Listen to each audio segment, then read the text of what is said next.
Saya katakan bahwasanya Al-Imam Nawawi membolehkan bid'ah hasanah. Al-Imam Al-Iz bin Abdissalam juga membolehkan bid'ah hasanah. Al-Imam Syafi'i juga membolehkan bid'ah hasanah. Tetapi bid'ah hasanah yang dimaksud oleh mereka para imam bukan yang dimaksud oleh masyarakat umum. Yang dimaksud dengan bid'ah hasanah mereka adalah sarana-sarana. Contohnya apa? Makanya saya akan bacakan di sini perkataan Al-Iz bin Abdissalam tentang yang dimaksud oleh bid'ah hasanah oleh beliau.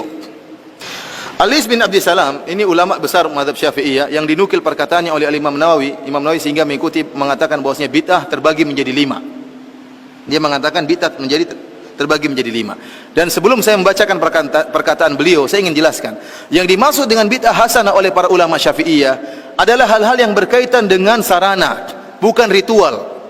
Contohnya mereka mengatakan di antara bid'ah hasanah, bid'ah yang wajib atau bid'ah yang mustahab. Contohnya bikin jembatan, contohnya bikin pondok. Bikin pondok ada enggak di zaman Nabi?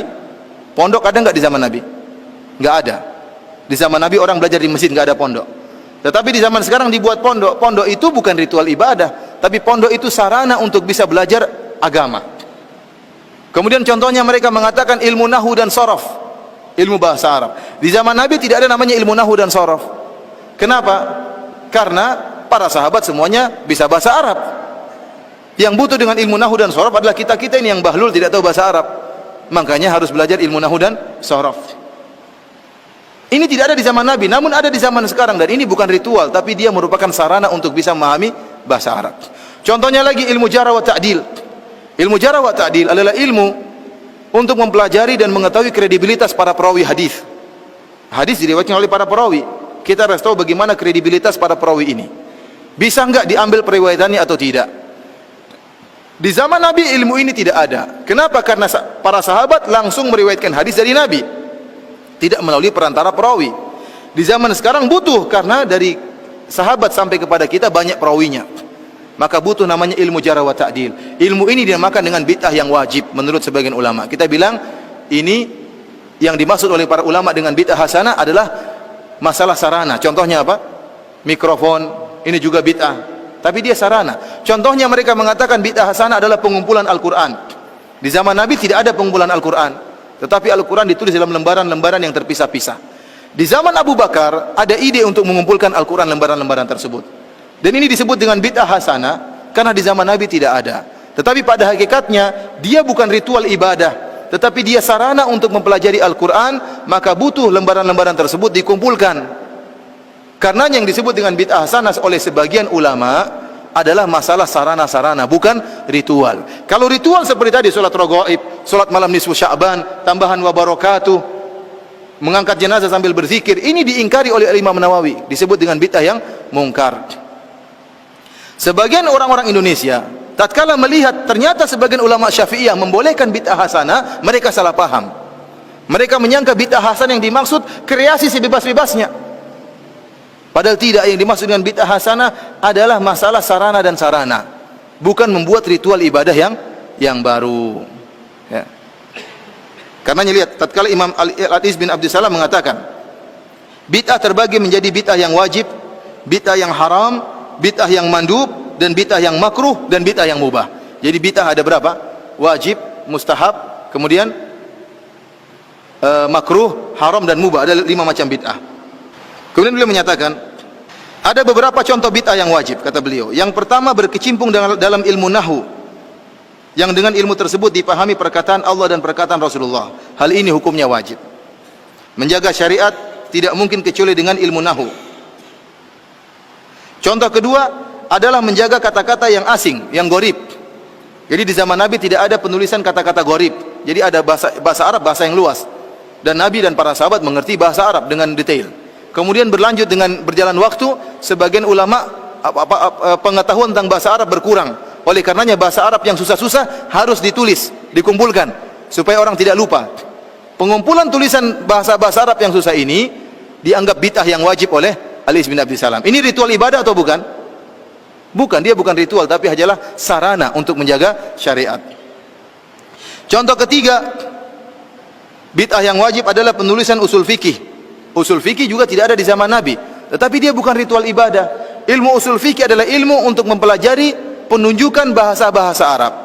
Di zaman Nabi tidak perlu, karena para sahabat sudah ngerti bahasa Arab dan penunjukan bahasa Arab tersebut. Ini ilmu bukan ritual ibadah, bukan suatu ritual, tetapi sarana untuk bisa mempelajari agama. Dia sebutkan juga di antara contoh bid'ah yang mustahab, di antaranya pembuatan ar-rabat dan sekolah-sekolah, buat pondok, sekolah-sekolah, ini bid'ah hasanah. Bid'ah yang mustahab. Dari sini ikhwani fillah wa akhwati fiddin azanillahu iyyakum, kita paham ternyata meskipun sebagian ulama Syafi'iyah membolehkan adanya bid'ah hasanah, namun bid'ah hasanah yang mereka maksudkan tidak sebagaimana yang dipahami oleh banyak orang, sehingga mereka menyangka boleh berbuat kreasi dalam ibadah sebanyak-banyaknya. Ini tidak dibenarkan, ya. Yang dimaksud bid'ah hasanah oleh mereka hanyalah, ya, perkara-perkara yang berkaitan dengan sarana dan bukan ritual ibadah. Karena kalau kita membuka bab ini, setiap orang boleh bikin ritual agama, maka akan banyak kelompok-kelompok yang aneh-aneh. Akan banyak kelompok yang aneh-aneh. Ada yang berzikir dengan menggerakkan kepalanya, la ilaha illallah, ya, seperti itu apa? Illallahnya harus begini. Kenapa begitu? Enak saya rasakan kalau. Kenapa kalau saya illallah sebelah kiri enak atau tidak, ya? Orang juga, ya. Oleh karena saya katakan bid'ah hasanah semuanya relatif, tidak ada yang absolut. Beda dengan syariat. Kalau syariat Islam, solat berjamaah semua sepakat itu baik, bersedekah semuanya sepakat itu baik, solat malam semuanya sepakat itu baik. Tetapi bid'ah hasanah pasti ada khilaf.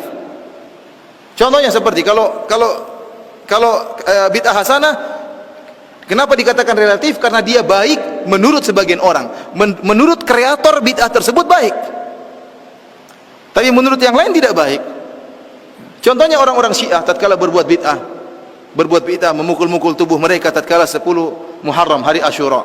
Kita bilang itu perbuatan buruk, tapi kata mereka orang Syiah ini baik. Dengan saya memukulkan diri saya, mengeluarkan darah, saya ingat bagaimana perjuangan Hussein, menambah iman saya. Nah, sekarang repot, kita mau larang bagaimana? Kita bilang nggak baik, menurut dia baik. Dan kita punya kaidah sama-sama boleh bikin kreasi. Kalau kita punya kaidah boleh berbuat kreasi sebebas-bebasnya, maka kita tidak akan bisa mengingkari siapapun dalam berbuat bid'ah. Kalau tadi ada yang bilang la ilaha illallah gini, kita bilang kenapa kamu zikirnya kayak gitu? Kan susah kalau di kamar bisa kejedut kepalanya. Dia bilang ini enak kalau saya, illallahnya enak digoyangkan.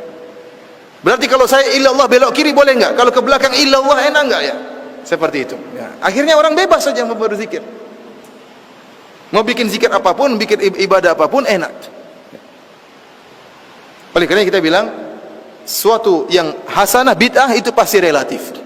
Namun anehnya masing-masing merasa itu yang baik dan memburukan yang lainnya. Sekarang ada banyak 5 pelaku bid'ah misalnya.